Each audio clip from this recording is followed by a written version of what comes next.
It's time for Friday Night Flights, sponsored by Bayport Credit Union, Hercules Fence, Tidewater Community College, and Smith & Key.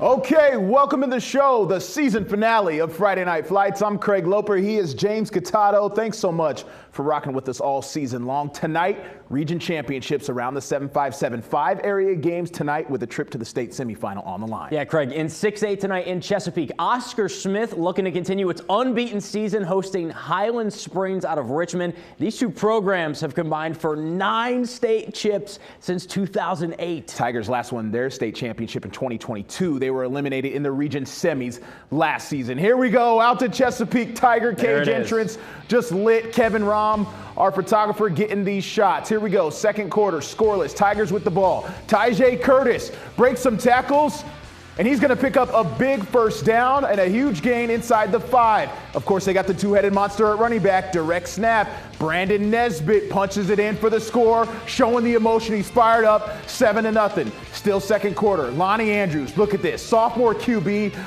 airing it out. Alvin Jones behind the defense, hauls in the catch, tripped up inside the 5. Again, Nesbitt, Mr. Automatic down near the goal line, James. Yep. Direct snap again, plows his way into pay dirt, 14-0. Oscar Smith, the Tigers defense, pitched a shutout in the first half with some help from special teams. Malik Williams blocks the punt deep in Springer territory, so that sets up first and goal. Guess who? Nesbitt, direct snap again, reaches his way across the goal line. As I said, automatic down there. Oscar Smith was up 21-0 at intermission. Fourth quarter now. Tigers eating some clock, hand it off to Curtis, and he is into the end zone this time, not short of it, 28-0. As time was running out, Highland Springs did get on the board. This is Nelson Lane to Jalen Padmore, but this night belongs to Brandon Nesbitt and the Tigers. They get the big win, 28-7. Hey, Oscar Smith, how's it feel? It felt great. I knew I had to come out and put on the show, so that's what I did.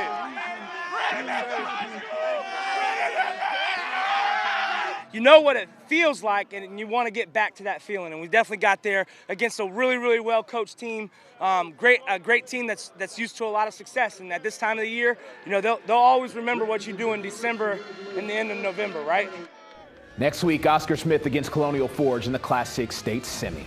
Moving on to the 5B region final, the first ever meeting between the top 2 seeds, Maury and Kings Fork. Both have been in the upper echelon of teams in the 7-5-7 the past few seasons. Maury had won 7 straight region titles in that span. The Commodores have also won 2 state championships dating back to 2019. And Maury has outscored its opponents, Craig, by an average of 50 points per game. The Bulldogs' average margin of victory, though, nothing to laugh at, 30 points per game. Let's go to Powhatan Field and in Norfolk. Commodore senior quarterback Hattori Newkirk on a mission to win back-to-back state chips. Kings Fork looking to get to a state semi for the first time in a couple years. First quarter, no score. Newkirk looking deep to his main man, LeBron Bond, hauls it in down at the 1-yard line. They would score on the next play to take the 7-0 lead.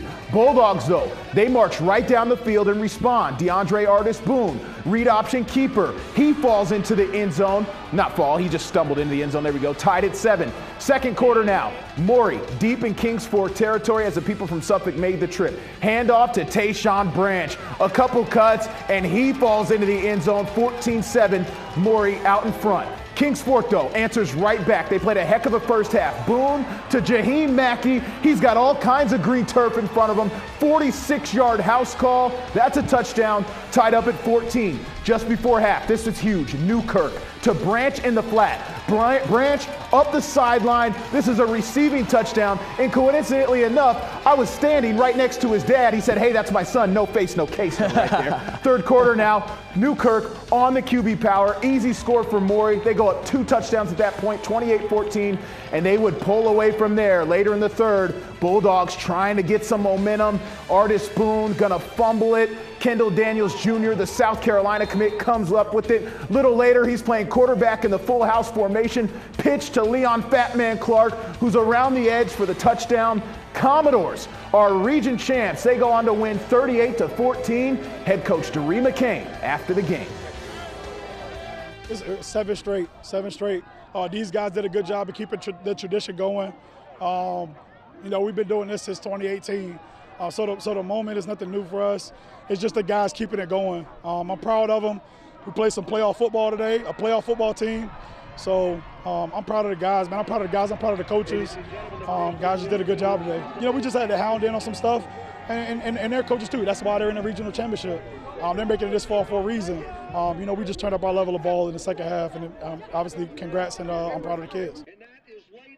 I think that's 28 wins in a row now for them. Now to the 5A region final. Top seed Green Run, which needed a double overtime win against Indian River last week, back in the region title game. And that was a great game. The Stallions taking on a familiar foe, Beach District rival Salem. The two schools separated by a mere 3 miles. All right, tonight's game, a rematch, of course, from earlier in the season that saw Green Run win it 40-18. I was there for that one. So let's get to it. Green Run comes in with a perfect 12-0 record. Salem, they called for this matchup, 10-2 coming into it. They've wanted it all season. Green Run came out the gates firing on all cylinders. Kassan Farrar to Jaden Anderson on the first play from scrimmage. Craig. Wow. Anderson to the crib. First offensive play. First offensive play. His Wow. ability to move so effortlessly is just pretty Yeah. to watch. 7-0 Stallions. Salem would respond a little later. Willie Moore, the Stallions kept him at bay the last time these two played.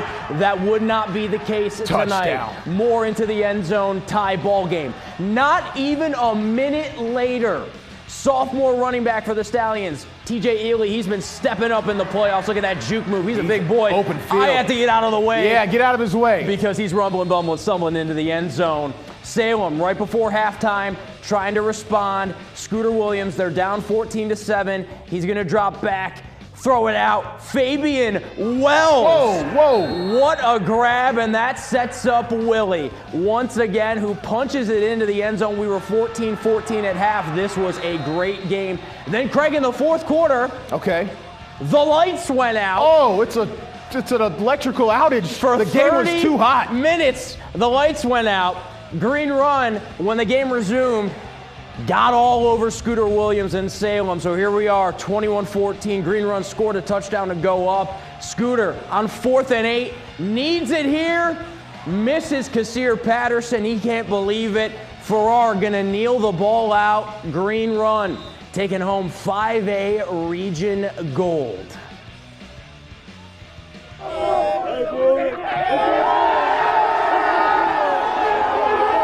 It felt good. It felt great. We worked the whole off season for this, and when the moment came, we played. They mean the world to me, man. You see the excitement.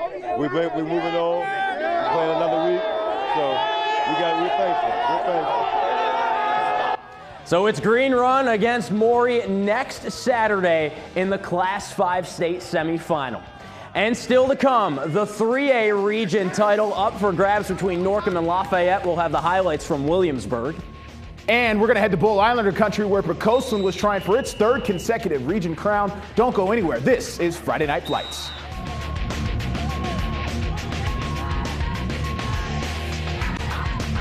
Welcome back to Friday Night Flights.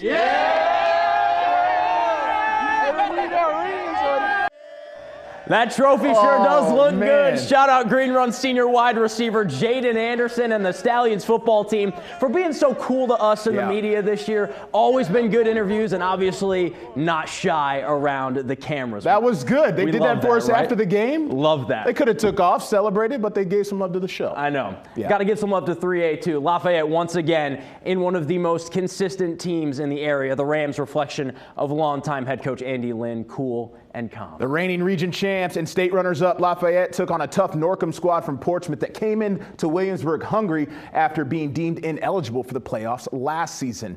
Both teams heading into tonight's game looking to grind it out on the ground. Both teams needed a strong defense to stop the run, but it would be in the air that would be a problem for Norcom. Norcom's driving deep into Lafayette territory, where Jody Shelton going to be picked off by Sebastian Nix, who had a pick 6 a couple weeks ago to end the drive. But in the first half, Lafayette could only muster up 2 field goals. Aiden Gerda to take the halftime lead. It was 12-0. Fourth quarter, Rams running back Braden Smalls does a lot of this for them, scoring touchdowns as he breaks through the line. First touchdown of the game to break this one open. Norcom on the next drive needed a spark. That would come from Matthew Alton, ripping off this 38-yard run, getting physical. The Penn State commit up the field, and he is in there but the PAT would fail 12-6. Lafayette on the next drive answers. Smalls breaking off a 42-yard touchdown to the house at Winter. Norcom looking to come back with the ball. Time running out. 4th down. Jody Shelton dropping back. He would not be able to get away from Daniel Jackson to end the drive and the comeback. Lafayette wins the 3A region title tonight over the Greyhounds, 33-6. I think we knew that if we could get them into the second half, they're big, so we thought we could run it down a little bit and run them down a little bit, and it worked. Undefeated Lafayette against undefeated Kettle Run in the Class 3 state semis next week. All right, now we're getting to the 2A region title game. Poquoson has won consecutive region championships. Coach Elliott Duty's team's always a model of consistency. Totally. This season has been no exception. Poquoson coming into tonight's game against King William with an 11-1 record. King William, which is northeast of Richmond, coming in with a 6-6 record, coming off a Bruton upset last week too. Yeah. Here come the Bull Islanders on a mission, and always tough to play on their home field. So much support from the community. Navy veterans Erica and Jerry Snow, part of the Poquoson Veteran Project, with the coin toss there. Very cool stuff. First possession for King William. Here comes the blitz. Number 25, Nate Quiros, comes up with the sack. First offensive possession for Poquoson. They're throwing it more. Eli Tyndall, the floater to Ryan Burke, inside the 5, led to a touchdown. Second quarter, it's 3rd down and 13 for Poquoson. In that pile, Cody Little, he escapes from the pile. Big run from Little. 48-yard run down to the 1, led to another Islanders tud. Still second quarter, Poquoson up 12-0, and it's another run that confuses the King William defense. Keith Reynolds, that score put Poquoson up 20-0. Now some special teams for you. King William trying to punt it away, but it's Quiros. What a game he had tonight. Got in there quick. Block. Yes, he did. Picks it up. Another touchdown. Poquoson with a 40-0 shutout win over King William. They are rolling. They get the 2A region crown. The Bull Islanders will play Statsburg next week in the state semifinals. Still to come on Friday Night Flights, the 4A Region Championship game is set for tomorrow. Hampton against the 3-time reigning state champions in Phoebus. A preview when we come back.